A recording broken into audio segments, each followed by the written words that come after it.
ఎవరు ఎవరు ఎవరు నిజమైన భక్తుడు, నిజమైన భక్తిపరుడు, తన భక్తిని కాపాడుకుని సార్థకం చేసుకున్నవాడు ఎవడు అంటే దేవునితో ఎక్కువగా గడిపినవాడు భక్తుడు. హల్లెలూయా. దేవునితో ఎక్కువగా గడిపినవాడు భక్తుడు. ఎక్కువగా గడపడం అంటే ఒకనాడు దేవుని పిల్లారా, ఇప్పుడున్న భక్తి కొంచెం మనుషుల్లో సన్నగిల్లిపోయిన భక్తి కనబడుతుంది. కానీ దేవుని పిల్లలారా, ఒకప్పుడైతే కొంచెం మనకంటే బాగా భక్తి చేసిన వాళ్ళు ఇంకా భక్తిలో చాలా లీనమై దేవుని మందిరం కొరకు, దేవుని సన్నిధి కొరకు, ఆరాధన కొరకు ఎంతో ప్రయాసపడిన భక్తిపరులు గతంలో మనకి కనిపిస్తూ ఉంటారు. వాళ్ళు ఎందుకు అలా చేయగలిగారు, మనం ఎందుకు అలా చేయలేకపోతున్నాము? మరి ఒకప్పుడు నా చింతనలో ఒక 20 సంవత్సరాల క్రితం, లేకపోతే ఒక 10-15 సంవత్సరాల క్రితం ఉన్నప్పుడు భక్తిపరుల సాక్ష్యాలు వింటే యేసుక్రీస్తు ప్రభువారి కొరకు వారు దెబ్బలు తిన్నారంట. యేసుక్రీస్తు ప్రభువారి కొరకు వారు ఎంతో ప్రయాసపడ్డారంట. దేవుని మందిరానికి 15 కిలోమీటర్లు నడిచి వెళ్ళేవారంట. ఎన్ని కిలోమీటర్లు? 15 కిలోమీటర్లు, 10 కిలోమీటర్లు నడిచి వెళ్ళేవారంట. మీరు వెళ్తారా? దేవుని మందిరంలో ఒకప్పుడు భక్తిపరులంట నాకు తెలిసి 10 కిలోమీటర్లో ముసలోళ్ళు ముక్కోళ్ళు కూడా ఆ రాత్రిపూట కూడా ప్రయాణం చేస్తూ చాలా దూరం ప్రయాణం చేస్తూ వెళ్తూ ఉండేవారంటండి. దేవుని మందిరం కోసం ఎంత దూరమైనా వెళ్ళేవారంటండి. 3 రోజులు చేపలు పెట్టారనుకోండి, దేవుని పెట్టారు. ఇప్పుడైతే ఏదైనా కూటానికి వెళ్ళామనుకోండి, మనకు ఆటో కట్టించాలి ఎవరన్నా ఆటో కట్టించి తీసుకెళ్ళి వెంటనే తీసుకొచ్చేయాలి. కానీ అప్పుడు అలా కాదట. వెళ్ళిపోయి ఇక అక్కడే ఉండిపోయి ఆ పందిరిలోనే, ఆ గడ్డిలోనే అలా నిద్రపోయి, వాళ్ళు ఏమన్నా ఆ సాంబార్ అన్నం పడితే ఆ అన్నం తినేసి ఇంక ఇంటికి రాకుండా 3 రోజులు 4 రోజులు ఆ సభల్లోనే పడి ప్రార్థన చేసుకుంటూ అలా ఉండేవారంట. అందుకే ఎక్కువగా దేవుని సన్నిధిలో గడిపేవారు. కాబట్టే వాళ్ళు బలమైన భక్తి చేశారు. కాబట్టి ఇప్పుడు మనం లోకాన్ని జయించాలన్నా, పాపాన్ని జయించాలన్నా, శరీరాన్ని జయించాలన్నా, హృదయంలో వచ్చే ఆలోచనలు జయించాలన్నా ఏం చేస్తే జయించగలం? ఎంత గొప్ప భక్తుడైనా అందులో పడిపోతున్నాడే. ఏం చేస్తే వాటి నుంచి మనకి విడుదల వస్తుంది? దేవుని పిల్లలారా, ఈ లోక సంబంధమైన ఈ కోరికల నుంచి మనం విడుదల పొందడానికి మనం ఏం చేస్తే విడుదల అవుతుంది? భక్తుడు ఒక ఆయన అన్నాడు, ఏమన్నాడు తెలుసా? మీరు పాపాన్ని జయించాలని అనుకోకండి, మీరు లోకాన్ని జయించాలని అనుకోకండి, మీరు ఈ లోక సంబంధమైన కోరికలను జయించాలని అసలు అనుకోకండి. దేవునితో ఎక్కువగా గడపాలని అనుకోండి. దేవునికి దగ్గరగా ఉండాలని మాత్రమే ప్రయత్నం చేయండి. మనం ఏం ప్రయత్నం చేయాలంట? దేవునికి దగ్గరగా ఉండాలి, దేవునిలో బ్రతకాలి, క్రీస్తులో బ్రతకాలి, క్రీస్తుతో ఉండాలి, క్రీస్తుతో జీవించాలి, ఆయన సన్నిధిలో ఎక్కువగా గడపాలి. మనకున్న ఒకే ఒక ఆప్షను. వాటన్నిటినీ జయించాలంటే మన వల్ల అవుతుందా? మన తరం అవుతుందా? అవ్వదు. కాబట్టి మనం ఎవరికి దగ్గర అవ్వాలంటే సాధ్యమైనంత మట్టికి మన ప్రయత్నాలు ఎటువైపుకు ఉండాలంట? యేసుక్రీస్తుకు దగ్గర అయిపోవాలి, దేవుని మందిరానికి దగ్గర అయిపోవాలి, దేవుని సన్నిధిలోకి వెళ్ళిపోవాలి, ఎక్కువసేపు దేవుని మందిరంలో గడపాలి. ఈ మందిరం ఏదైతే ఉందో, ఈ స్థలం ఏదైతే ఉందో, దేవుని మహిమ నివసించే స్థలం, దేవుని సన్నిధి నివసించే స్థలం. ఈ దేవుని సన్నిధి నివసించే స్థలంలో 1 గంట సేపు కూర్చుని, ఈ మందిరం లోపల 1 గంట సేపు కూర్చుని వెళ్ళిపోవడం కూడా అదృష్టమే. ఇంకో మాట చెప్పమంటారా? హల్లెలూయా. కనీసం దేవుని మందిరంలోనికి వచ్చి కాసేపు రెస్ట్ తీసుకుని వెళ్ళిపోవడం కూడా అదృష్టమే. హల్లెలూయా. అందుకే మీరు వాక్యం చెప్తే ఆ పనిలోనే ఉంటున్నాం మేము అంటారేమో. వాక్యం చెప్పినప్పుడు కాదు నేను అనేది. వాక్యం చెప్పినప్పుడు వాక్యం వినాలి. దేవుని పిల్లలారా, వాక్యం చెప్పినప్పుడు వాక్యం మీద దృష్టి పెట్టాలి. ఇతర సమయాల్లో దేవుని మందిరంలో ఎక్కువ గడపాలి, దేవుని సన్నిధిలో ఎక్కువ వచ్చి మోకరించి, దేవుని బిడ్డలు గంటలు ఇక్కడ మోకరించి ప్రార్థన చేసుకోవడం కూడా అదృష్టమే. ఎంతసేపు నువ్వు మందిరంలో గడుపుతావో లోకాన్ని అంత ఎక్కువ జయిస్తావు. లాజిక్ అది. ఎంతగా నువ్వు ప్రభువుకి దగ్గరైపోతావో నీలో ఉన్న అపవిత్రత అంత దూరం అయిపోతూ ఉంటుంది. నువ్వు ఎంత దేవునికి దగ్గర అయిపోతావో, ఎంతగా ప్రభువును స్తుతిస్తావో, ఎంతగా ప్రభువును ఆరాధిస్తావో, ఎంతగా ప్రభువుతో సహవాసం చేస్తావో, ఈ ప్రభువుతో నువ్వు దగ్గరయ్యే కొలదు లోకం నీకు దూరం అయిపోతుంది, పాపం నీకు దూరం అయిపోతుంది, అపవిత్రత నీకు దూరం అయిపోతుంది, అయోగ్యత నీకు దూరం అయిపోతుంది. సాధ్యమైనంత మట్టికి ప్రభువుతో ఎక్కువ గడిపేవాళ్ళు, దేవుని సన్నిధిలో ఎక్కువ గడిపేవాళ్ళు ఆత్మ సంబంధమైన వ్యక్తులుగా మారిపోతారు. హల్లెలూయా. మనలో భక్తి పెరగట్లేదు అంటే కారణం ఏంటంటే, మనలో భక్తి రోజు రోజుకి పెరగట్లేదు అంటే కారణం ఏంటంటే, మనం మందిరంలో గడిపే సమయం ఎంతో లేదు. వారం అంతట్లో గట్టిగా ఒక గంట సేపు, ఒక గంటన్నర సేపు కూడా గడిపే స్థితి లేదు మన జీవితంలో. అందుకే చాలామంది ఎక్కడేసిన గొంగలే అక్కడే భక్తి. ఏనాడు బాప్తిసం పొందానో అండి, ఏనాడు నుంచి మందిరానికి వస్తున్నానో అండి, మరి ఏం ఎదిగావు, ఏం ఫలించావు, ప్రభువు కొరకు నువ్వు ఏం జీవించావు, ప్రభువులో నీకేం కలిసి వచ్చిందంటే ఏమోనండి బతుకు అంత ఇంకా అలాగా ఉంటుందండి, 4 రోగాలు 3 బాధల కింద అన్నట్టు బతికేస్తున్నారు. అదేంటండి, ప్రభువుని నమ్ముకున్న తర్వాత 4 రోగాలు 3 బాధల కింద బతకడం ఏంటి? ప్రభు కృప నీ మీదకి రావాలి కదా, ప్రభు దయ నీ మీదకి రావాలి కదా, ప్రభు మహిమ నీ మీదకి రావాలి కదా. ఏది నువ్వు మందిరానికి వచ్చేదేది? హల్లెలూయా. మందిరానికి వచ్చేదేది? చాలామంది యేసు ప్రభు వారి దగ్గరికి వెళ్తే జీవితాలు మారిపోతాయి అంటున్నారు, ఇలా అనుకుంటారు. చాలామంది యేసు ప్రభు వారి దగ్గరికి వెళ్తే జీవితాలు మారిపోతాయి అంటున్నారు. యేసుబాబు దగ్గరికి వెళ్ళి ఇక ఆ బాప్తిసం ఏదో పొందేసేసి, లేకపోతే ఆ మందిరానికి వెళ్ళి కాసేపు కూర్చుని వచ్చేస్తే బాగుపడిపోతామేమో అనుకుని దేవుని మందిరానికి వచ్చి, ఒకవేళ దేవుని మందిరానికి వచ్చి ఏదో మొక్కుబడిగా కొన్ని 2-3 వారాలు దేవుని మందిరానికి వచ్చి, లేకపోతే బాప్తిసం పొంది ఏదైనా దేవుని సన్నిధిలో కొంత సమయం గడిపి ఆ తర్వాత మందిరం మానేసిన వాళ్ళు చాలామంది ఉన్నారు.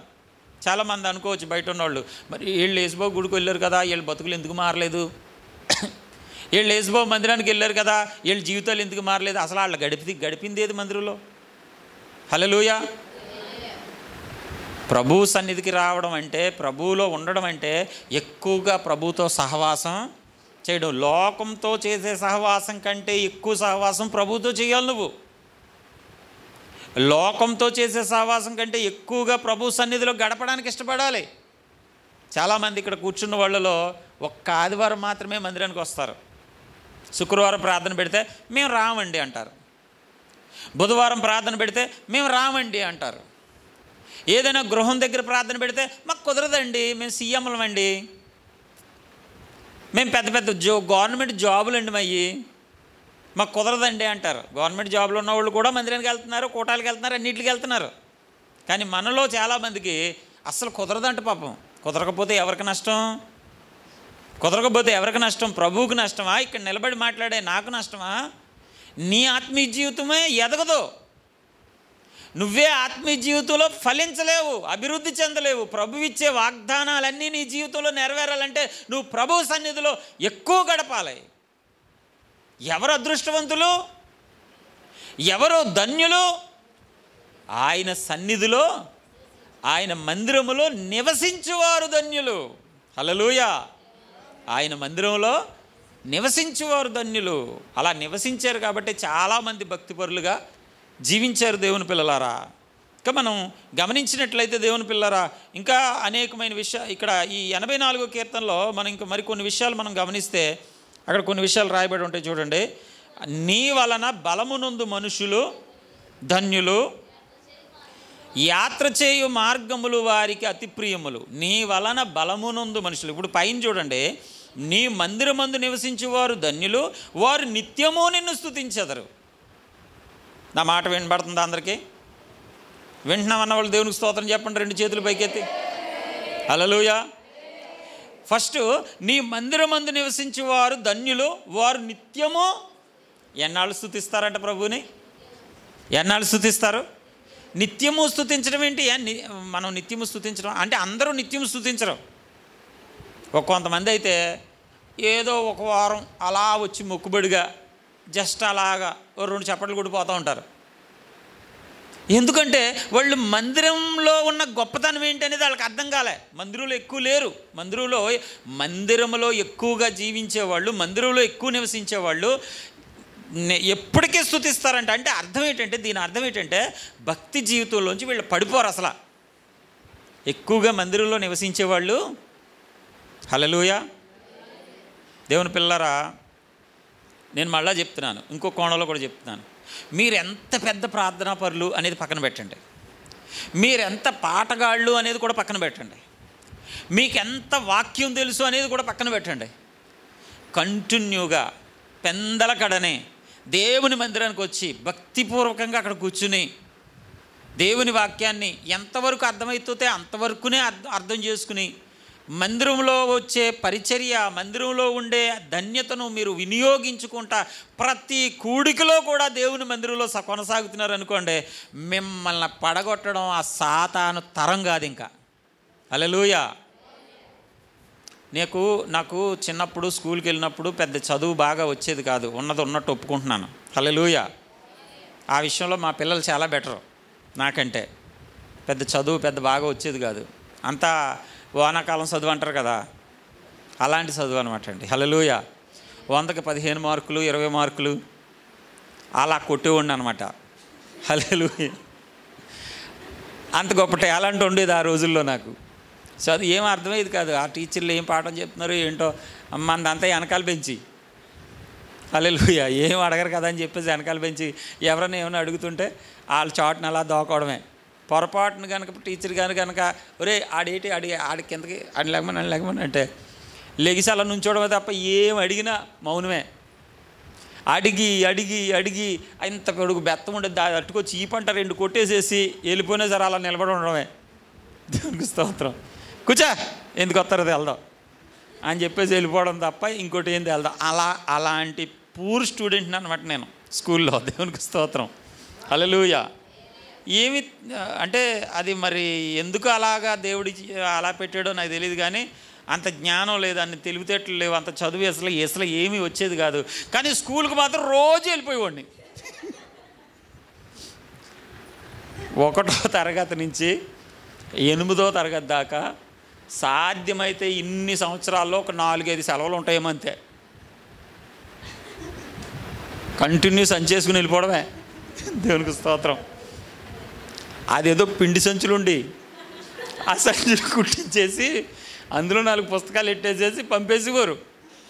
కయ్యే గొప్ప. ఇప్పుడు వీళ్ళు అయితే బ్యాగ్ లేదు, మేము వెళ్ళాం. బ్యాగ్ అందంగా లేదు అండి. అప్పుడు ఆ పిండి సంచులు ఆ సంచి ఇలా తగిలించేసుకుని ఆ పిండి సంచి కొన్నాళ్ళకి పీసులు వచ్చేసి బొర్రెడిపోయి ఉంటే ఆ సంచికి తగిలించుకుని వెళ్ళిపోవడమే. ఒక సందం ఏం లేదు ఇంకా. దేవునికి స్తోత్రం. అయితే ఒక్క క్లాసులో కూడా ఫెయిల్ అయిపోలేదు నేను. ఒక్క క్లాసులో కూడా 1 2 3 4 5 6 7 8 వెళ్ళిపోతానే ఉన్నాను పైకి. అస్సలు చదవని ఎలా వెళ్ళాను అంటే రోజు వెళ్ళిపోతున్నాను. Attendance full. నన్ను ఫెయిల్ చేయడం ఎవడతారం కాదు ఇంకా. హల్లెలూయా. మీకు అర్థమైందా? చదువు వచ్చినా రాకపోయినా, దేవుని బిడ్డలు ఆ పుస్తకాలు చదివినా చదవకపోయినా, అక్షరం కొత్తనా రాకపోయినా రోజు స్కూల్కి వెళ్ళిపోతున్నాను కాబట్టి పాస్ అయిపోతున్నాను అంతే. మీకు తెలుసా?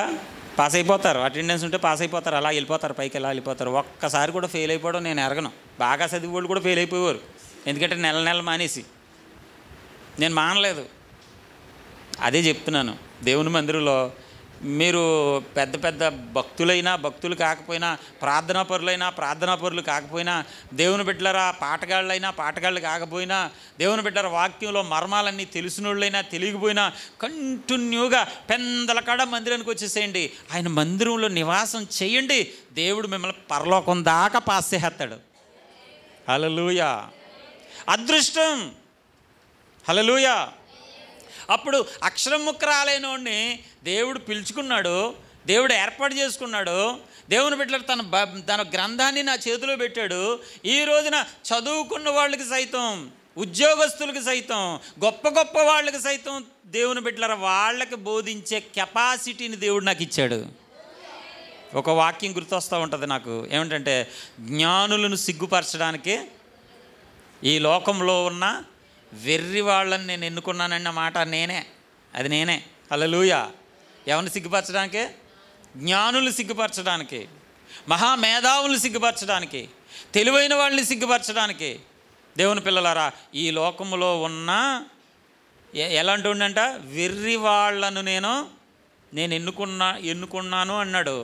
దేవుని బిడ్డలారా, ఆ వాక్యం చదివినప్పుడు ఆ వాక్యంలో నేనే కనబడతాను. ఆ వెర్రుండి నేనే కదా. హల్లెలూయా. జ్ఞానము లేని వెర్రివాడను ఎన్నుకున్నావు, నీ సన్నిధిలో స్తుతియాగమును చేయుటకై, నీ కృపలోని శక్తి చేత, నీ కృపలోని మహిమ చేత నన్ను ఆశీర్వదించిన దేవుడవు, నన్ను పరిశుద్ధపరచిన దేవుడవు. యేసయ్యా, యేసయ్యా, అందుకే ఈ ఆరాధన.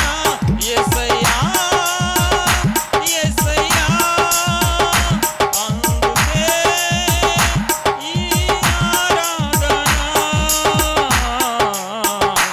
నా నిరాశ నిస్పృహలో నన్ను వెంబడించిన ఆ శోధనలో, నీ కృప వెంబడి కృపలో నన్ను ఆశీర్వదించిన దేవుడవు, నీ కృప వెంబడి కృపలో నన్ను పరిశుద్ధపరచిన దేవుడవు. హల్లెలూయా. లోకంలో ఉన్న వెర్రి వాళ్ళని ఎన్నుకునే దేవుడు. దేవుని బిడ్డలారా, ఇక్కడ దీనంతటికీ మూల కారణం ఏంటి అంటే, ఆ రోజు నేను స్కూల్కి వెళ్ళిపోవడం, పాస్ అయిపోయాను. తర్వాత దేవుని సన్నిధిలో ఏమొచ్చినా ఏం రాకపోయినా, ప్రార్థన వచ్చినా ప్రార్థన రాకపోయినా, వాక్యం వచ్చినా వాక్యం రాకపోయినా, చాలామంది అనుకుంటారు నాకు ప్రార్థన రాదు, నాకు వాక్యం రాదు, నాకు ఏమి రాదు, ఎందుకు వచ్చి వెళ్ళి ఏం చేస్తాను నేను అనుకుంటారు. కాదు కాదు కాదు, నువ్వు మందిరానికి వచ్చేయడమే దేవునికి ఇష్టం. ఆయన కళ్ళ ముందుకి నువ్వు వచ్చేయాలి అంతే. ఆయన సన్నిధిలోకి పెందలకాడనే వచ్చేయాలంతే. ఆయన మందిరంలోకి పెందలకాడ వచ్చేయాలంతే.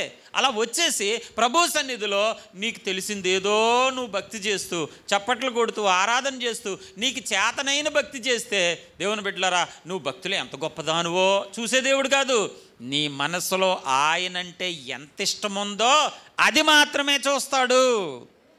దేవుడు ఏం చూస్తాడు అనుకుంటున్నారు? పాటలు ఇక్కడ బాగా ఎవరెవరికి వచ్చు అని చూడ్డు. ప్రార్థన ఇక్కడ బాగా ఎవరెవరు ప్రార్థన బాగా చేయగలరు చూడండి అని చూడ్డు. వాక్యం ఇక్కడ బాగా ఎవరు చెప్పగలరు అని చూడ్డు.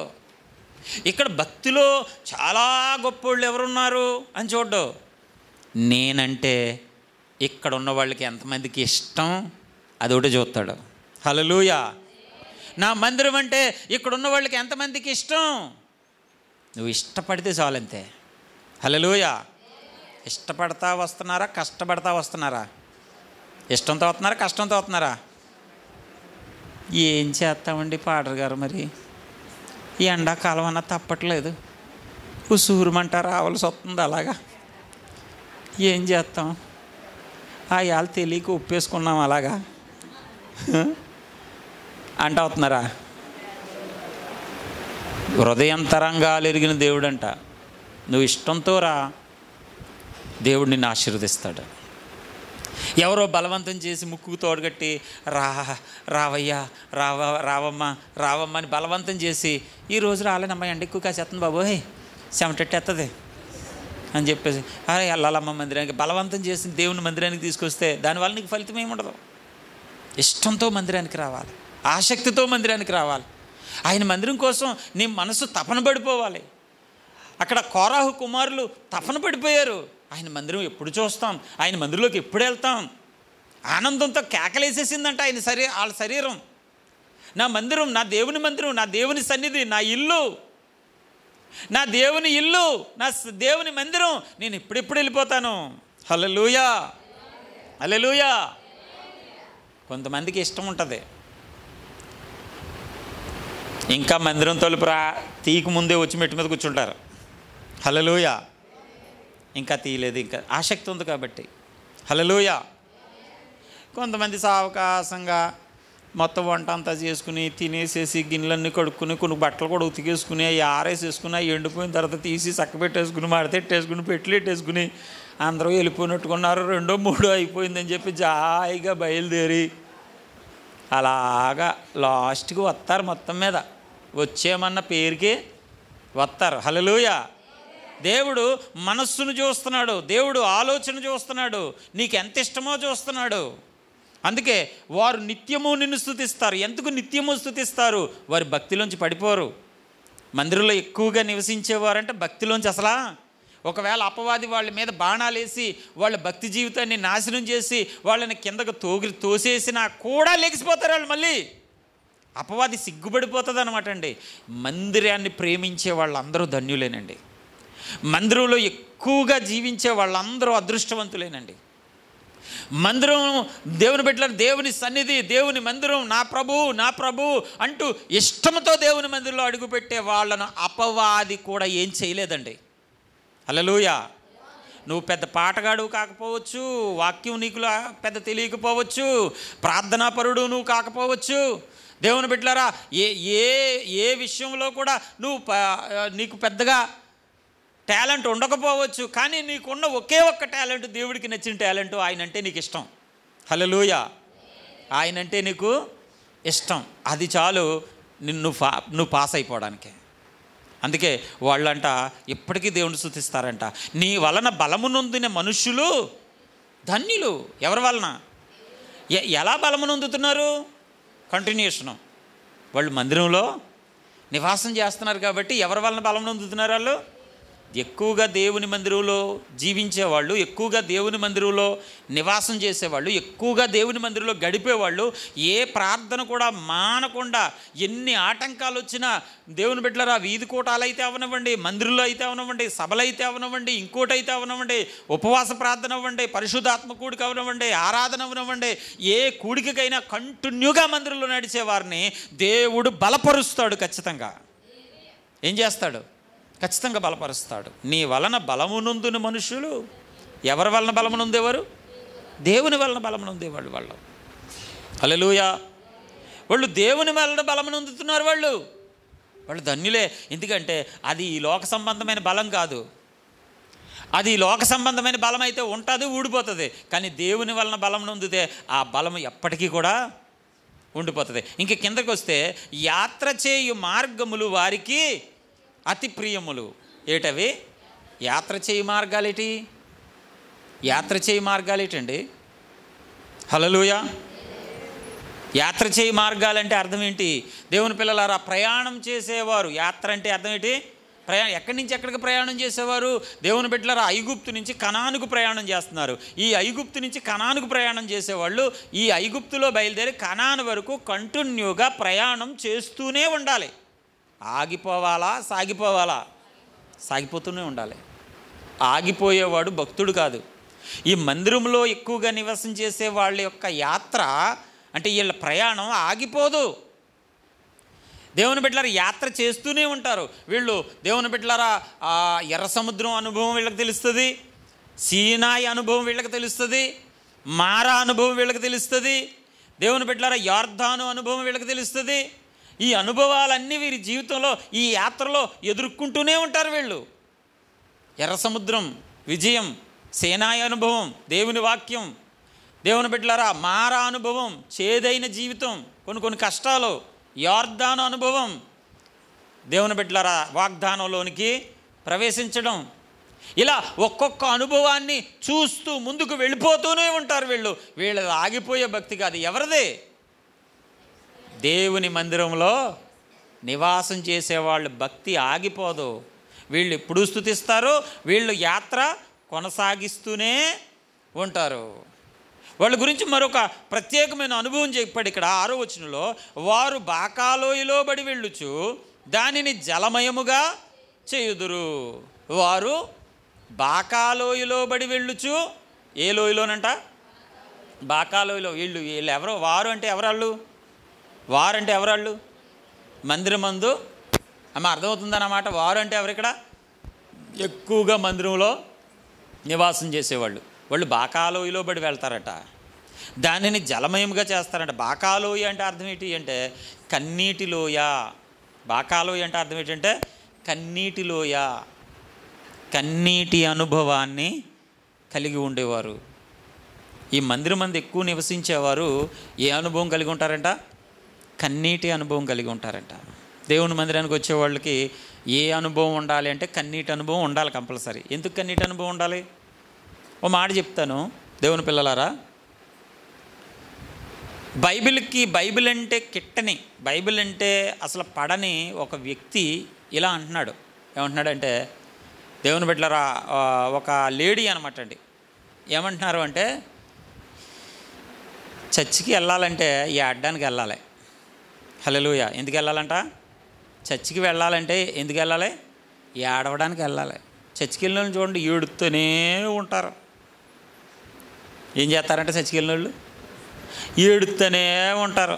ఏటో వాళ్ళు బతుకేంటో, ఎందుకు మతం మారారో, అక్కడికి వెళ్ళి ఎందుకు అలా ఏడుతున్నారో ఎవరికి అర్థం కాదు. అదే మన గుళ్ళకి వెళ్ళినప్పుడు మనం ఎప్పుడైనా ఏడుస్తామా? చూడండి, మన గుడికి వెళ్తే ఎంత ప్రశాంతంగా పట్టు చీర కట్టుకుని అందంగా పూలు పెట్టుకుని చక్కగా మేకప్ అయ్యి మన గుడికి వెళ్ళి పళ్ళు ఇచ్చి పూజ చేయించుకొని హ్యాపీగా ప్రశాంతంగా ఇంటికి వస్తాం. అదే చర్చికి వెళ్ళే వాళ్ళని చూడండి, అక్కడ బడి ఏడుస్తారు రా బాబు వాళ్ళు. మరి ఆ ఏడుపు కొట్టు మొక్కలు వేసుకోవడానికి వెళ్ళాలి అక్కడికి. అవునా?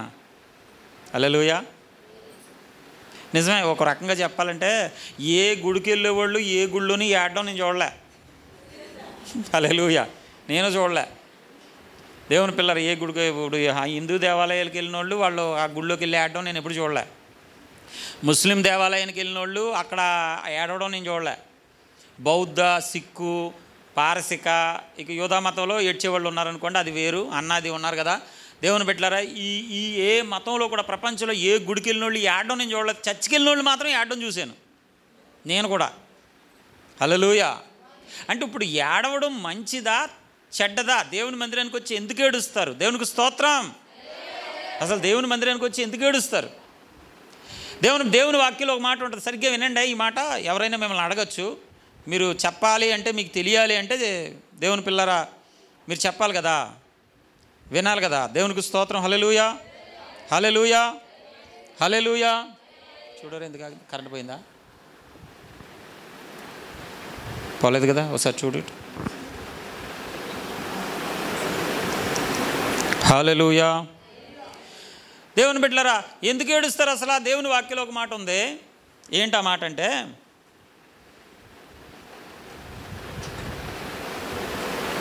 ఓకే,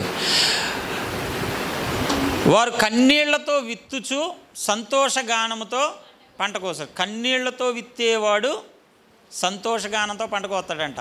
విత్తినప్పుడు రైతు కన్నీళ్లతో విత్తుతాడు. కన్నీళ్లతో విత్తడం అంటే అర్థం, విత్తినప్పుడు అంతా పెట్టుబడే. నా మాట అర్థమవుతుందా? విత్తేటప్పుడు మొత్తం పెట్టుబడేనా?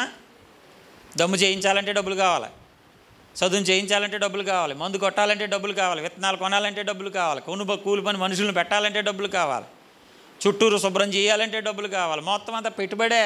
ఇక్కడి నుంచో 10,000, అక్కడి నుంచో 10,000, వాళ్ళ దగ్గర నుంచి వీళ్ళ దగ్గర నుంచి డబ్బులు తెచ్చి, విత్తనాలు తెచ్చి, వాటిని నానబెట్టి పగలో రాత్రి కష్టపడి, నీరు ఎక్కకపోతే ఆ నీటి కోసం తెల్లవారులు అక్కడ కాపలా ఉండి నీళ్ళు ఎక్కించి మొత్తం మీద విత్తనాలు జల్లి, ఆ విత్తనాలేమో ఆ పక్షులు వచ్చి తినేయకుండా కాపలా కాసి, ఒక్కొక్కరు రేకట్టుకుని టప టప టప టపమని కొట్టుకుంటా మొత్తం ఆ చేను చుట్టూ తిరిగి ఆ విత్తినప్పుడు రైతు పడే కష్టం ఇంత అంతా కాదు, కష్టమే, కన్నీళ్ళే, బాధే. కానీ ఇదే పంట ఎదిగిపోయి పండేసిన తర్వాత అప్పుడు ఎలా కోస్తాడో కోత? ఎంత బాగా పండేసింది, చుట్టుపక్కల చేను కంటే బాగుంది, ఎంత సంతోషంగా కోత కోస్తాడంటే.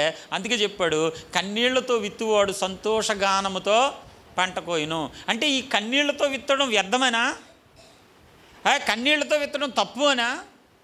ఇప్పుడు ఏడ్చువారులారా మీరు నవ్వుదురు, ఇప్పుడు నవ్వువారులారా మీరు ఏడ్చుదురు. హల్లెలూయా. క్రైస్తవులు దేవుని మందిరానికి వచ్చి ఏడుస్తున్నారంటే వాళ్ళు వ్యక్తిగతమైన బాధల కోసం ఏడవట్లే, వ్యక్తిగతమైన సమస్యల కోసం వేడట్లే. ఇంతమంది నశించిపోతున్నారే, నిత్య నరకాగ్నికి పోతున్నారే, అన్నయ్యలు, తమ్ముళ్ళు, చెల్లుళ్ళు, ఇంటి పక్కనున్న వాళ్ళు, ఇంటి ముందున్న వాళ్ళు, ఊర్లో గ్రామస్తులు, బంధువులు, స్నేహితులు, ఇంతమంది క్రీస్తును విడిచిపెట్టి పాపముతో శాపముతో నశించిపోయి చనిపోయి రేపొద్దున్న నిత్య నరకాగ్నికి వెళ్ళిపోయి ఆ అగ్నిగుండంలో కాలిపోతుంటే నేను చూడగలనా అని భారంతో బాధ్యతతో కన్నీళ్లు కాచి ప్రార్థన చేసేవాళ్ళు దేవుని మందిరంలో ఉన్నారు. హల్లెలూయా. ఒకవేళ దేవుని మందిరానికి వచ్చి వ్యక్తిగతంగా పర్సనల్ సమస్యలతో కూడా ప్రభు పాదాలు పట్టుకోవడం వల్ల, హల్లెలూయా, మీకు ఒక విషయం తెలుసా, ఎక్కడ ఏ గుడిలోనూ ఏడవరంటే అర్థం ఏంటంటే ఎక్కడా మనకి కన్న తండ్రి లేడు అని అర్థం. దేవుని మందిరంలో మాత్రమే ఏడుస్తారు అంటే ఇక్కడ మాత్రమే మనందరికీ కన్న తండ్రి ఉన్నాడు అని అర్థం. హల్లెలూయా. మా నాన్న దగ్గర ఏడిస్తేనే నాకు ఫలితం ఉంటుంది అండి. ఇప్పుడు కుదరదురా అని అనుకో, ఏడ్చేసాను అనుకో, ఏం చేస్తాడు, ఒరే కొంటాను రా బాబు ఊరుకోనైనా, మా నాన్న కాబట్టి. ఎవరి దగ్గరనే ఏడితే ఏడు సత్య సావు నాకేం సంబంధం అంటాడు. అంటే మీకు అర్థమవుతుందా లాజిక్? నిజమైన దేవుడు ఎక్కడున్నాడు ఇప్పుడు? హల్లెలూయా. నిజమైన తండ్రి ఎక్కడున్నాడు ఇప్పుడు? పిల్లలు తండ్రి దగ్గరికి వెళ్ళి ఏడుస్తున్నట్లుగా, నాకు ప్రభువా నాన్న నాకు ఇది కావాలి, నాకు అది కావాలని బాధలని చెప్పుకున్నట్లుగా దేవుని బిడ్డలారా చూడండి. ఒకవేళ పెళ్ళి అత్తవారి ఇంటికి వెళ్ళిపోయిన అమ్మాయి కూడా అక్కడ ఉన్న బాధలన్నీ మోసుకొచ్చి, హల్లెలూయా, ఎవరి దగ్గర? ఆ తండ్రి తల్లి ఎవరైతే ఉన్నారో వాళ్ళ దగ్గరికి వచ్చి బాధ చెప్పుకుంటా, కొంచెం దుఃఖపడతా, ఆ బాధలన్నీ ఎవరికి చెప్పుకుంటారంటే, అంటే అర్థం ఏంటి? అక్కడ ఇంటి దగ్గర పక్కన ఇంటోళ్ళకి, ఎదురింటోళ్ళకి, చుట్టాలకి, బంధువులకి అందరికీ చెప్పుకోవచ్చు కదా. ఎందుకు చెప్పుకోదు? నా బాధను అర్థం చేసుకునేది మా అమ్మే, నా బాధను అర్థం చేసుకునేది మా నాన్నే, కాబట్టి వాళ్ళ దగ్గరే నా బాధ నా వేదన నేను చెప్పుకుంటానని చెప్పేసి. అలాగే ఒక మనిషి దేవుని సన్నిధికి వచ్చిన తర్వాత నిజమైన తండ్రి ఇక్కడ ఉన్నాడు గనక, నిజమైన దేవుడు ఇక్కడ ఉన్నాడు గనక నిన్ను ఓదార్చగలిగిన శక్తివంతుడు ఇక్కడ మాత్రమే ఉన్నాడు గనక ఇక్కడే కన్నీళ్ళు వస్తాయి. హల్లెలూయా. ఎవరైతే అన్నారో ఆ మాటనే మరి మన దగ్గరికి వెళ్ళినప్పుడు మనం ఏడుస్తామంటే వాళ్ళు ఇక్కడికి వచ్చినా సరే ఏడిపోతుంది. నా దేవా అని చెప్పి ఆయన పాదాలు పట్టుకుంటారు. హల్లెలూయా. సమస్యను తీర్చగలిగిన దేవుడు ఎక్కడుంటే అక్కడ చెప్పుకుంటారండి సమస్య, అంతేనా? ఇక్కడ సమస్య తీర్చగల దేవుడు ఉన్నాడు, ఇక్కడ కన్నీళ్లు తొడవగల దేవుడు ఉన్నాడు, ఇక్కడ వేదన తొలగించగలిగిన దేవుడు ఉన్నాడు, ఇక్కడ బాధలో నుండి, నిట్టూర్పులో నుండి, సమస్యలో నుండి విడుదల చేయగలిగిన దేవుడు ఉన్నాడు ఇక్కడ. అందుకనే మనుషుల యొక్క సమస్యలన్నీ ఇక్కడే బయటపడతాయి, వేదనంతా ఇక్కడే బయటపడుతుంది, రోదనంతా ఇక్కడే బయటపడుతుంది. ఇంకెక్కడికి వెళ్ళినా సరే ఇచ్చేది ఇవ్వడం, తెచ్చుకునేది తెచ్చుకోవడం, అంతే. ఇంకెక్కడికి వెళ్ళినా సరే మనం ఇచ్చేదేదో మనం ఇవ్వడం, వాళ్ళు ఇచ్చేదేదో తెచ్చుకోవడం, ఇంతవరకు మాత్రమే అక్కడ సంబంధం. కానీ ఇక్కడ మాత్రం హృదయంతరంగంలో ఉన్న ప్రతి వేదన బయటపడుతుంది ఇక్కడ. అందుకే అక్కడ అన్నాడు, ఈ మందిరంలో నివసించేవారు నిత్యము స్తుతిస్తారంట, దేవుని వలన బలం నొందుతారంట, యాత్ర కొనసాగిస్తూ ఉంటారంట, బాకాలో అనుభవం కూడా ఇలా ఉంటుందంట. అంటే బాధలన్నీ ప్రభు దగ్గర కన్నీళ్లు కారుస్తూ ఉంటారంట, వేదన పడతా ఉంటారంట. ఆ బాకాలు తొలకరివాన్ అంటే తెలుసా మీకు?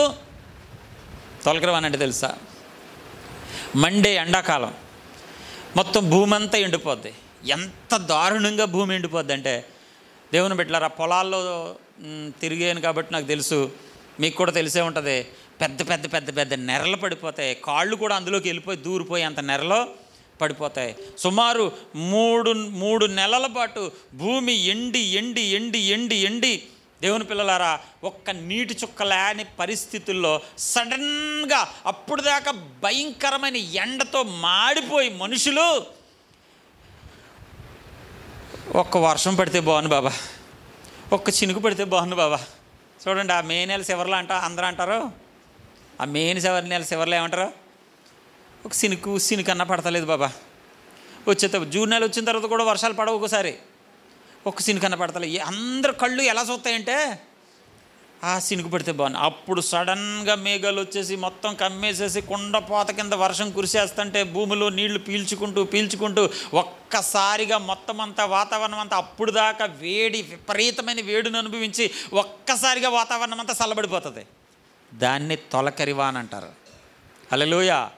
వర్షాలు ప్రారంభంలో కురిసే భారీ వర్షాన్ని ఏమంటారు? తొలకరివాన అంటారు. హల్లెలూయా. తొలకరివాన దానిని దీవెనలతో కప్పును. అంటే ఎండిపోయిన హృదయం, భారభరితమైన హృదయం, ఎంతో బాధలో వేదనలో ఉన్న హృదయం, చెప్పుకోవడానికి కూడా అవకాశం లేక లోపలే కృంగిపోతూ ఎన్నో కష్టాలతో దేవుని బిడ్డలారా నలిగిపోతున్న హృదయం, దేవుని బిడ్డ ఏమాత్రం కొంచెమైనా సంతోషం లేక ఒక పక్కన ఇంట్లో సమస్యలు, ఇంకొక పక్కన ఆర్థిక సమస్యలు, ఇంకొక పక్కన ఆరోగ్య సమస్యలు, ఇంకొక పక్కన ఇరుగు పొరుగు వారితో సమస్యలు, ఇంకొక పక్కన దేవుని బిడ్డలారా అనేక రకాలైన బాధలతో కృంగిపోయి కృషించిపోయి కన్నీళ్లు తప్ప ఇంక ఏమీ లేని పరిస్థితుల్లో ఒక్కసారిగా దేవుని దయ వారి మీదకి దిగి వస్తే, దేవుని ప్రత్యక్షత వారిని కమ్ముకుంటే, సడన్గా ఎండిపోయి ఉన్న భూమి మీద సడన్గా కుండపోత వర్షం కురిసేస్తే ఎలా పీల్చేసుకుంటుందో అంతగా దేవుని యొక్క ప్రత్యక్షత నీలోకి దిగి వచ్చేసి, దేవుని బిడ్డలారా నీలో కొత్త ఆశలు చిగురిస్తాయి. ఆ భూమిలోంచి కొత్త మొలకలు ప్రారంభమవుతాయి. వర్షం వచ్చేగానే భూమిలోంచి ఏమొచ్చేస్తాయి? పచ్చని మొక్కలు, ఇవో చిన్న మొక్కలు 2 రోజులకి 3 రోజులకి స్టార్ట్ అయిపోతాయి. అలా నీలో ఎండిపోయిన నీలోంచి కొత్త ఆలోచనలు మొదలవుతాయి, కొత్త చిగురు మొదలవుతుంది, కొత్త బ్రతుకు మొదలవుతుంది. నీలో నిరాశ నిస్పృహ అంతా పోయి నీ దుఃఖం సంతోషంగా మారిపోతుంది. ఈ బాకాలోయలో ఉన్న అనుభవం, దేవుని మందిరంలో జీవించే వారికి ఉన్న అనుభవం కష్టాలు రావని కాదు, ఆ కన్నీళ్లలో దేవుడు తొలకిరివాన కురిపిస్తాడట, బాధలో తొలకిరివాన కురిపిస్తాడంట. ఎండిపోయిన నీ హృదయంలో కొత్త ఆశలు చిగురించేటట్టు చేస్తాడంట. నూతనమైన జీవితాన్ని ప్రభువు నీకు అనుగ్రహిస్తాడంట. కన్నీటి జీవితాన్ని దేవుని బిడ్డలారా, కన్నీళ్లతో నిండిపోయిన జీవితాన్ని, కన్నీళ్లతో నిండిపోయిన ఆ బాకాలోయని తొలకిరివాన కురిపించేసి దేవుని బిడ్డలారా ఆ ప్రాంతం అంతటిని కూడా దేవుని బిడ్డలారా చల్లబరిచేస్తాడంట ప్రభు. హల్లెలూయా. అంటే దేవుని సన్నిధిలో ఉండేవారికి సంతోషము ఇచ్చే దేవుడు, నిరాశ నుండి నిస్పృహ నుండి విడుదల చేసే దేవుడు. మన కష్టాల నుంచి మనకు విడుదల రావాలంటే, మన కన్నీరు నుంచి మన విడుదల రావాలంటే, మన ఇబ్బందుల నుంచి మనకు విడుదల రావాలంటే, దేవుని బిడ్డలారా మన బాధల నుంచి మనకు విడుదల రావాలంటే, చెప్పుకోలేని బాధలతో కృషించిపోతున్న మనిషికి తొలకిరి వాన కురిసినట్లుగా హృదయంలో చల్లపరిచి అద్భుతమైన కార్యాలు మన జీవితాల్లో జరగాలంటే, దేవుని ప్రత్యక్షత మన జీవితంలో రావాలంటే దేవుని మందిరములో ఉండాలి, దేవుని మందిరములో నివాసం చేయాలి. ఈ దేవుని మందిరంలో నివాసం చేసేవారికి ఈ బాకాలోయ అనుభవం ఒకటి ఉంటుంది. నిరాశలోంచి విడుదల ఒకటి వస్తుంది. వారు కన్నీళ్లు గారుస్తారు. ఒక వ్యక్తిగతమైన సమస్యలకి కన్నీళ్లు గారుస్తారు, లేక ఆత్మల రక్షణ కోసం కూడా కన్నీళ్ళు అనేవి ఒక రకంగా కార్చేవి కాదు. కొంతమందికి బాధలు ఉంటాయండి. దేవుని మందిరానికి రాకండి, నా తండ్రి కదా, నేను నా తండ్రికే చెప్పుకుంటాను, ఎవరికి చెప్పుకుంటానని చెప్పేసి ఆ ప్రభు సన్నిధిలో పడి కన్నీరు గార్చి నీ బాధ ఆయనకి చెప్పుకుంటాను. ఎందుకంటే నువ్వు బిడ్డవే, ఆయన తండ్రి కాబట్టి. ఈ తండ్రి నీకు ఇంకెక్కడా లేడు కాబట్టి వాళ్ళందరూ ఏడరు. తండ్రి ఇక్కడే ఉన్నాడు కాబట్టి మనం ఏడుస్తూ కన్నీరు కారుస్తూ ప్రభువును స్తుతిస్తాం. దేవుని మందిలో 2 అనుభవాలు ఉంటాయి. సంతోషంగా ఉత్సాహంగా ఆరాధించే సందర్భాలు ఉంటాయి, ఉత్సాహగానం చేసే సందర్భాలు ఉంటాయి, కన్నీళ్లతో ప్రార్థన చేసే సందర్భాలు ఉంటాయి. హల్లెలూయా. దేవుని బిడ్డలారా అలాగని కన్నీళ్ళు అనేవి ప్రతిదానికి ఉపయోగించకూడదు. మళ్ళీని కొంతమంది కన్నీళ్ళు ఎందుకు కారుతారు వాళ్ళకే వెళ్దాం. హల్లెలూయా. కొంతమంది వ్యక్తిత్వాలు ఎలా ఉంటాయంటే, ఈ భక్తికి సంబంధించింది కాదు, కొంతమంది వ్యక్తిత్వాలు ఎలా ఉంటాయంటే అన్నీ ఉంటాయి కానీ ఎడుతూనే ఉంటారు. హల్లెలూయా. అన్నీ ఉంటాయి. హల్లెలూయా. బిర్యానీ తెచ్చి పెడితే తినేసి ఎడుతారు. స్తోత్రం. హల్లెలూయా. బిర్యానీ తెచ్చి పెడితే పోలే దేవుడిచ్చిన దానికి అది 100 రూపాయల బిర్యానీ, 200 రూపాయల బిర్యానీయో, లేకపోతే 1000 రూపాయల బిర్యానీ, అవన్నీ కాదు. ఇంకా ఏదో ఊహ, నాకు ఇంకా ఏదో లేదు, నాకు ఇంకా ఏదో లేదు, నాకు ఇంకా ఏదో లేదు. హల్లెలూయా. నాకు ఇంకా ఏదో లేదు, నాకు ఇంకా ఏదో లేదు అనుకునే వాళ్ళకి ఏం పెట్టినా ఎలా ఉంటుందో తెలుసా? ఎలా ఉంటుంది? అంత ఫలభరితంగా ఏముండదు. హల్లెలూయా. ఉండడానికి చక్కని కొంప ఉంది, కానీ ఎడుతూనే ఉంటారు. తినడానికి తిండి ఉంది, అన్నం కూర కరువు ఏం లేదు, కడుపు నిండా ఆహారం దేవుడు ఇట్టేస్తున్నాడు, అయినా ఎడుతూనే ఉంటారు. కట్టుకోవడానికి శుభ్రమైన బట్ట ఉంది, అయినా ఎడుతూనే ఉన్నారు. దేవుని బిడ్డలారా, ఏంట్రా కొదువు అంటే, ఏం చేస్తాను, నా కర్మ అలా జరిగింది. ఏదో ఊహించుకుని కాళ్ళే ఏదో ఊహించుకుని పొడి చేసుకుని కాళ్ళే పొడి చేసుకుని, ఎవరు పొడక్కలద్దు. ఒక్కొక్కరు ఏం చేస్తారో తెలుసా? వాళ్ళే కుళ్ళు పొడి చేసుకుని ఏడ్చేస్తారు అంతే, వాళ్ళే. హల్లెలూయా. పక్కనున్నవాడు చచ్చిపోతాడు. ఎందుకు ఏడుతున్నారు ఏమో. హల్లెలూయా. ఏమో తెలదో, ఏడుతారు అంతే. దేవుని పిల్లలారా, సంతృప్తి లేని జీవితాలు అంటారు వాటిని. ఎట్లని అంటారు? సంతృప్తి లేని జీవితాలు. గింజానం ఉందనుకో, స్తోత్రం చెప్పు, సంతోషంగా తిను. దేవుని పిల్లలారా, బిర్యానీ ఉందనుకో, స్తోత్రం చెప్పు, సంతోషంగా తిను, చాలు, దేవుడిచ్చాడు. ఊహించుకుంటావు ఎందుకు అలాగా? 2 గదులు ఇల్లు ఉంది నీకు, వాళ్ళు ఎవరికో 6 గదులు ఇల్లు ఉంది కదా. ఏడుపు. ఇప్పుడు వాళ్ళకి 6 గదులు ఇల్లు ఉంది. 6 గదులు, ఎంత బాగుందో ఇల్లు. నా కర్మ కొద్దీ ఇలా పడ్డాను నేను. ఇదేం కర్మరా నాయన, ఏం కొదువు లేదుగా. ఇప్పుడు సంతృప్తి లేని జీవితాలు. ఎప్పటికీ వీళ్ళు, ఇది బాకాలోయ అనుభవం కాదు, ఇది శ్మశానం అనుభవం. ఇది దేవునికి స్తోత్రం. దీంట్లోంచి ఇంక బయటికి రాలేరు వీళ్ళు. నేను చెప్తున్నాను, క్రైస్తవుడు అని ప్రతి ఒక్కడు కూడా పౌలు చెప్పినట్లుగా ఏ స్థితిలో ఉన్ననో సంతృప్తి కలిగి నేర్చుకున్న. ప్రభువా, నాకు నువ్వు ఇదే ఇచ్చావు కాబట్టి సంతోషం. నువ్వు ఇచ్చావు కాబట్టి ఈ లైఫ్ నాకు సంతోషం. ఈ లైఫ్ నువ్వు ఇచ్చావు కాబట్టి నాకు సంతోషమే. నాకు ఉన్నప్పుడు సంతోషమే, లేనప్పుడు సంతోషమే. దీన్ని బట్టి ఒకరిని నిందించవలసిన అవసరం లేదు. దీనిని బట్టి ఒకరిని నిందిస్తున్నామంటే, ఆ రోజున అవ్వ ఏదైతే దేవుణ్ణి నిందించిందో అదే పని మనం మళ్ళీ చేస్తున్నాం. నా బతుకు ఇలా ఎందుకు అయిపోయింది అనుకుంటున్నావు? ఆడి వల్ల. ఎవడి వల్ల? హల్లెలూయా. ఆయన్ని అడిగారు, ఆదాముని అడిగారు, ఎరా పండు ఎందుకు తినేసావు అంటే, అదిగో దానివల్ల. అది ఏం చేసిందంటే, ఆ పండు తెచ్చి ఇచ్చేసింది నాకు. ప్రభువా, తప్పు అయిపోయింది నాయనంటే ఓ మాటతో వదిలిపోద్ది. కానీ ఎవరి మీద పెట్టారు? ఇంకొకరి మీద పెట్టారు. హల్లెలూయా. ఇది ఎంత దేవుడికి ఇష్టం లేని భయంకరమైన గుణాలు అనమాట అండి ఇవి. ఒకరిని చూసి, లేకపోతే నువ్వు ఊహించుకుని, లేకపోతే నీకంటే పెద్దోళ్ళని ఊహించుకుని, నీకంటే ధనవంతులను ఊహించుకుని, నీకంటే బాగా డబ్బులు ఉన్నవాళ్ళని ఊహించుకుని నువ్వు కృంగ తీసుకోవడం, దేవుడిని అవమానించడమే. ఎందుకంటే దేవుడు నీకు అదే ఇచ్చాడు. హల్లెలూయా. దేవుడు నాకు అదే ఇచ్చాడు. దేవుడు నాకు ఈ సంఘాన్నే ఇచ్చాడు అంతే. ఇప్పుడు దేవుడిని తిట్టడానికి లేదు. నేను వాళ్ళకేమో పెద్ద సంఘం ఇచ్చావు, నాకు నువ్వు నాకు ఇదే ఇచ్చావు, స్తోత్రం, నాకు ఇదే ఇచ్చావు, సంతోషం, చాలు. హల్లెలూయా. దీన్ని బట్టి నేనేం చేయాలి? సంతృప్తి పడాలి. ఈ కుటుంబాన్ని ఇచ్చావు, ఓకే, మంచిది. ఈ ఆర్థిక పరిస్థితి ఇచ్చావు, సంతోషం. నువ్వు ఇచ్చింది ఏదైనా సంతోషమే. కొంతమందికి అలా ఉండదండి, ఏడుపే. 2 రకాల మనుషులు ఉంటారు. హల్లెలూయా. ఏమీ లేకుండా ఏడ్చేస్తారు. ఎక్కడి నుంచి వస్తాయో కన్నీళ్ళు తెలీదు. దేవుని పిల్లలు, అన్నీ ఉన్నా కూడా కన్నీళ్ళు అలా ఏడవకండి. ఆ కన్నీళ్ళకి ఉపయోగం ఉండదు. ఆ కన్నీళ్ళకి ఆ కార్చే కన్నీళ్ళకి తలపోటు వస్తుంది అంతే, బీపీ వస్తుంది అంతే, నిరాశ వస్తుంది అంతే. దానివల్ల దేవుడు ఫలితాలు ఏమీ ఎవడో. ఆ తర్వాత అక్కడికి వెళ్ళిన తర్వాత అంటాడు, నిన్ను నువ్వు పొడుచుకుని నిన్ను నువ్వు ఏడితే నేనేం చేయను దానికి? నేను అన్నీ ఇస్తున్నాను అక్కడికేనే, నిన్ను జాగ్రత్తగానే చూస్తున్నాను, నిన్ను మంచి కుటుంబంలోనే పెట్టాను, నీకు కావలసిన అవసరాలైతే తీర్చేశాను, నీ కోరికలైతే నేను తీర్చను, కానీ అయినా ఎందుకు ఏడ్చావు నువ్వు? సమాధానం లేదు. హల్లెలూయా. దేవుని బిడ్డలారా, ఇంకా ఎవరి మీదో నిందేయడం, ఆ కన్నీళ్ళకి ఫలితాలు ఏమీ ఉండవు. ఆ కన్నీళ్ళకి ఫలితాలు రావు. దేవుని పిల్లలారా, ఇంకొక రకం మనుషులు ఉంటారు.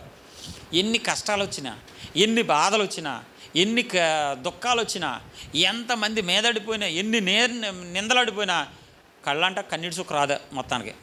అలా ఉండిపోతారు అంతే, కట్నీళ్ళ కింద అలా. అదో రకం బొమ్మలాగా. ఇది ప్రమాదమే. హల్లెలూయా. దేవుని బిడ్డలారా, ఏ పరిస్థితుల్లో కన్నీళ్లు గార్చాలో ఆ కన్నీటికి ఎలాంటి ఫలితం ఉంటుందో బైబిల్ చాలా క్లియర్గా చెప్పింది. ఏ పరిస్థితిలో ఏడవాలో, ఏ పరిస్థితిలో సంతోషంగా ఉండాలో కూడా బైబిల్ చెప్పింది. దాన్ని ప్రకారంగా మనం ఎదరికి వెళ్తే ఈ మందిరంలో నివసించే వాళ్ళకి ఇవన్నీ తెలుస్తాయి. వీళ్ళు బాకాలోయ అనుభవం కలిగి ఉంటారు. ఈ బాకాలోయ అనుభవం కన్నీళ్లతో ఆ బాకాలోయని నింపేస్తారు. తొలకరి వానతో దేవుడు ఆ కన్నీళ్లను దీవించేస్తాడు. ఎట్లు దీవించేస్తాడో ఆ కన్నీళ్లను నాట్యంగా మార్చేస్తాడు, సంతోషంగా మార్చేస్తాడు, సమృద్ధిగా మార్చేస్తాడు. ఆ కింద ఇంకో మంచి మాట ఉంటుంది, వారు నానాటికి. అబ్బబ్బా, ఎంత అద్భుతమైన మాట. ఎప్పటికంట? వాళ్ళు నానాటికి బలాభివృద్ధి నొందుచు ప్రయాణము చేయుదురు, వారిలో ప్రతివాడును సియోనులో దేవుని సన్నిధిని కనబడును. స్తోత్రం చెప్పండి గట్టిగా. వాళ్ళంట ప్రతివాడు సియోనులో దేవుని సన్నిధిని కనబడతాడు. మిస్ అవ్వరేళ్ళు. ఎవరు పరలోకం వెళ్తారు చెప్పండి? ఈసారి తెలిసిపోయింది మనకి. ఎవరు పరలోకం వెళ్తారు? ఆయన సన్నిధిలో నివాసం చేసే ప్రతి ఒక్కడు పరలోకం వెళ్తాడు. హల్లెలూయా. పాటగాడా, ప్రార్థనాపరుడా, వాక్యం బాగా తెలిసినవాడా, మర్మాలు తెలిసినవాడా, టెక్నాలజీ ఉన్నవాడా, తెలివైనోడా, ధీరుడా, ఇవన్నీ కాదు. ఆయన సన్నిధిలో నివసించే ప్రతి ఒక్కడు సియోనులో కనబడతాడు. ఈ అనుభవాల గుండా ఎక్కడ కనబడతాడంట? సియోనులో కనబడతాడు, ఆయన సన్నిధిలో కనబడతాడు. కాబట్టి దేవుని పిల్లలారా, దేవుని మందిరం అంటే అసాధ్యమైనది, దేవుని బిడ్డలారా అసాధారణమైనది కానే కాదు. దేవుని మందిరం చాలా చాలా చాలా విలువైంది. మీరు వారం రోజులు లోకంలో ఉండేదానికంటే మీరు ఉన్న ఈ 2 గంటలు మీకు జీతం పరలోకమందు అధికంగా ఉంది. దేవుని పిల్లలారా, వ్యర్థం కాని క్షణాలు ఏమైనా ఉంటే, వ్యర్థం కాని దినాలు ఏమైనా ఉంటే, వ్యర్థం కాని గంటలు ఏమైనా ఉంటే అది దేవుని మందిరంలో గడిపిన క్షణాలే. మన జీవితంలో ఈ క్షణాలు వ్యర్థం కాలేదురా. ఈ దేవుని మందిరంలో గడిపిన క్షణాలు వ్యర్థం కాని క్షణాలు. దేవుని మందిరంలో గడిపిన క్షణాలు, దేవుని బిడ్డలారా, వాటి వల్ల ఫలితం లేదు అనుకునే క్షణాలు ఇవి కాదు. గొప్ప ఫలితాన్ని దేవుడిస్తాడు. దేవుని మందిరంలో నువ్వు ఎంతసేపు గడిపావో అంతసేపుడికి ఫలితాన్ని ఇస్తాడు. దేవుని బిడ్డ తగిన జీతాన్ని ఇస్తాడు, తగిన సంతోషాన్ని ఇస్తాడు. నేను అంటాను, దేవుని బిడ్డలారా, ఏ ఆదివారం మీరు దేవుని మందిరంలో మనస్ఫూర్తిగా ప్రభువుని ఆరాధిస్తారో ఆ వారం అంతా బాగుంటారండి. ఆ వారం అంతా ఏ కీడు మీ మీదకి రాదండి. ఆ వారం అంతా ఏ చెడు మీ జోలికి రావడానికి సరిపోదండి. ఆ వారం అంతా మీ కుటుంబాలు ఆశీర్వాదకరంగా ఉంటాయి. తొలకరి వాన మీ మీద కురుస్తుంది, బలాభివృద్ధి పొందుతారు. దేవుని బిడ్డలారా, ధన్యులుగా జీవిస్తారు ఈ లోకంలో. దేవుడు దీవిస్తాడు. కానీ అనేక మంది క్రైస్తవులు కూడా ఈ రోజున ఆశీర్వాదకరంగా ఉండకపోవడానికి గల కారణం ఒకే ఒక్క తప్పు, ఒకే ఒక్క పాపం, మందిరాన్ని నిర్లక్ష్యం చెయ్యడమే. కాబట్టి మందిరాన్ని నిర్లక్ష్యం చేయకండి. దేవుని మందిరాన్ని ప్రేమించండి. దేవుని సన్నిధికి రండి. అది పెందలకడనే రండి. ఎక్కువ సమయం గడపండి. ఎక్కువగా దేవునితో సహవాసం చేయండి. లోకము మన నుంచి దూరం అవుతుంది, ప్రభువుకి మనం దగ్గర అవుతాం. ప్రభు యొక్క ఉన్నతమైన కృప మనల్ని, మన కుటుంబాలని కాపాడుతూ ఉంటుంది. దేవుడు మిమ్మల్ని దీవించునుగాక. ప్రార్థన చేసుకుందాం. మోకరించండి, ప్రార్థన చేసుకుందాం. Thank you lord. Hallelujah, hallelujah, hallelujah, hallelujah. కన్నీటిలోయలలోనే కృంగిన వేళలో, కన్నీటిలోయలలోనే కృంగిన వేళలో, నింగిని చీల్చి వర్షము పంపి, నింగిని చీల్చి వర్షము పంపి నింపెను నా హృదయం. యేసు నింపెను నా హృదయం, నింపెను నా హృదయం. యేసు నింపెను నా హృదయం.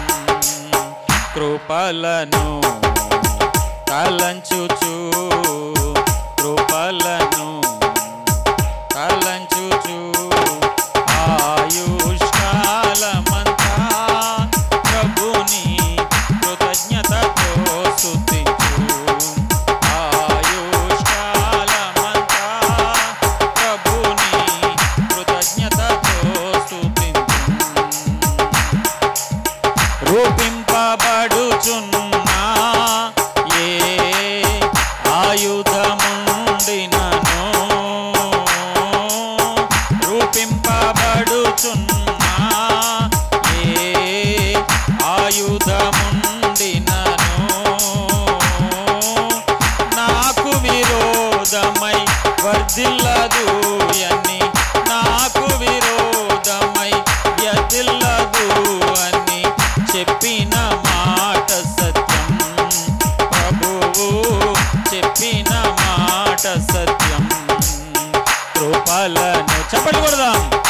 తలంచుచు కృపలను తలంచుచు ఆయుష్కాలమంతా ప్రభుని కృతజ్ఞతతో స్తుతింతున్. ఆయుష్కాలమంతా ప్రభుని కృతజ్ఞతతో స్తుతింతున్. సర్వోన్నతుడైనా దేవునితో చేరి, సర్వోన్నతుడైనా దేవునితో చేరి, సతతము తన కృప వెల్లడి చేయ, సతతము తన కృప వెల్లడి చేయ, శుద్ధులతో నింపెను యేసు, శుద్ధులతో నింపెను. కృపలను తలంచుచు కృపలను తలంచుచు ఆయుష్కాలమంతా ప్రభుని కృతజ్ఞతతో స్తుతించున్. ఆయుష్కాలమంతా ప్రభుని కృతజ్ఞతతో స్తుతించున్. హల్లెలూయా ఆమేన్. నాకెంతో ఆనందమే. హల్లెలూయా ఆమేన్. నాకెంతో ఆనందమే. సియోను నివాసం నాకెంతో ఆనందం. సియోను నివాసం నాకెంతో ఆనందం. ఆనందం ఆనందమే యేసు, ఆనందం ఆనందమే. సియోను నివాసం నాకెంతో ఆనందం. ఆనందం ఆనందమే. ఆమేన్. ఆనందం ఆనందమే. కృపలను తలంచుచు కృపలను తలంచుచు ఆయుష్కాలమంతా ప్రభుని కృతజ్ఞతతో స్తుతించున్. ఆయుష్కాలమంతా ప్రభుని కృతజ్ఞతతో స్తుతించున్. ఆయుష్కాలమంతా ప్రభుని కృతజ్ఞతతో స్తుతించున్. హల్లెలూయా hallelujah hallelujah hallelujah hallelujah hallelujah hallelujah hallelujah hallelujah hallelujah హల్లెలూయా. పరిశుద్ధాత్ముడానికి స్తోత్రం స్తోత్రం స్తోత్రం స్తోత్రం స్తోత్రం స్తోత్రం. కృపగల దేవానికి వందనాలు తండ్రి, వందనాలు ప్రభువా. ప్రభువా, కన్నీటి లోయలో నేను కృంగిన వేళల్లో నాయనా నీ కృప చూపించి నన్ను బలపరిచే దేవుడు తండ్రి. బాకాలోయ గుండా మేము వెళ్తున్నప్పుడు, కన్నీళ్లలో మేము మునిగిపోయినప్పుడు తొలకరి వాన చేత మమ్మలను దీవెనలతో కప్పే దేవుడు ప్రభువా. తొలకరి వాన చేత ఎండిన మా హృదయాన్ని చిగురింపజేసే దేవుడు ప్రభువా. నలుగుతున్న మా జీవితాలను బలపరిచే దేవుడు ప్రభువా. Thank you Jesus. హల్లెలూయా. పరిశుద్ధుడు, ప్రేమగల తండ్రి, కృపగల ప్రభువా, ఇంతవరకు విన్న వాక్యాన్ని వారి హృదయాల్లో ఫలింపచేయండి. వచ్చిన బిడ్డలను దీవించండి.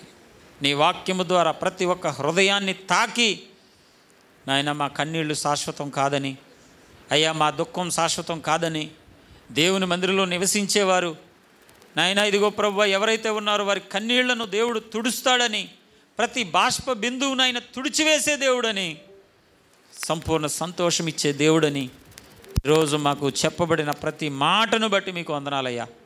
బిడ్డలు ఈ మాటల ద్వారా ఓదార్పు పొందడానికి సహాయం చేసి కృప చూపు ఆదరించమని, బలపరచమని, మహిమ మీరే పొందుకోమని, సమస్త ఘనత మహిమ ప్రభావాలు మీకు ఆరోపిస్తూ యేసుక్రీస్తు పరిశుద్ధ నామమున అడిగి వేడుకుంటున్నాను పరమ తండ్రి. ఆమేన్ ఆమేన్ ఆమేన్. హల్లెలూయా.